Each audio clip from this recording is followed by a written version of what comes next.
Welcome to the Southern New Hampshire University Week in Review, where we recap the past week's events in Penmen athletics. Women's basketball was in action just once last week, and the Penmen fell on the road to Lemoyne College 74-52. Gianna Russell matched a career high with 14 points for the Penmen, but a 40-point second half by the Dolphins pushed them past Southern New Hampshire. Carly Ziliak added 8 points for SNHU, and Kylie Lorenzen matched her scoring output while adding 5 rebounds and 3 assists with a block. Women's Hoop resumes play Wednesday when it welcomes the College of St. Rose to the Stan Spiro Fieldhouse for a 5:30 p.m. tip. On the men's side, Southern New Hampshire stumbled in Syracuse and was on the wrong end of a 77-68 final against Lemoyne. Trailing by as many as 23 points in the second half, the Penmen battled back to trim the deficit to 9 before running out of time. Day-Day Andrews led SNHU with 21 points, 17 of which came after halftime. Andrews added 6 rebounds and 4 assists in the setback.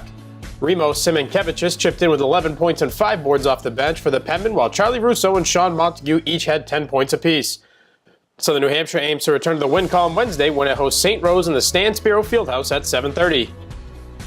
Shifting gears to the ice now, where the Penmen hockey team picked up a win in 3 outings last week.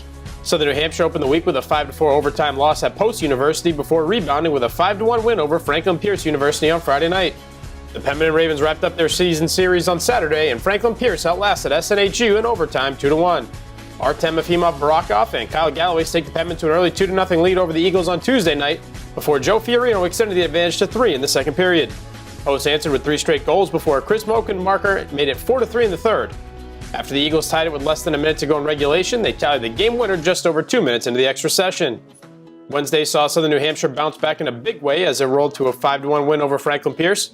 Efimov Barakov netted his second goal of the week as one of 5 different Penmen to etch their names onto the score sheet. Kurt Gutting held the fort, making 29 saves to lead SNHU to the Northeast 10 Conference win. Southern New Hampshire went for the season sweep on Saturday, but the offense sputtered in front of Gutting, who made 32 saves on 34 shots in the overtime loss. Ice hockey is back in action on Friday when it heads to Colchester, Vermont for a 7 o'clock puck drop against St. Michael's College. Track and field closed out the week with a 5th place finish at the Smith Pioneer Invitational in Northampton, Massachusetts.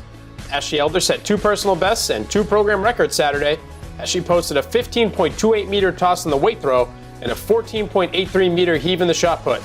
Her weight throw performance was good enough for 5th, while she claimed her 5th win in the shot put in as many tries. Alana Murphy turned in top marks in a pair of events to secure 20 points for the Penmen. Murphy finished atop the leaderboard in the triple jump before racing to the 60-meter hurdles crown. Track and field will be back in action Friday when it heads to the Joe Thomas Terrier Classic at Boston University.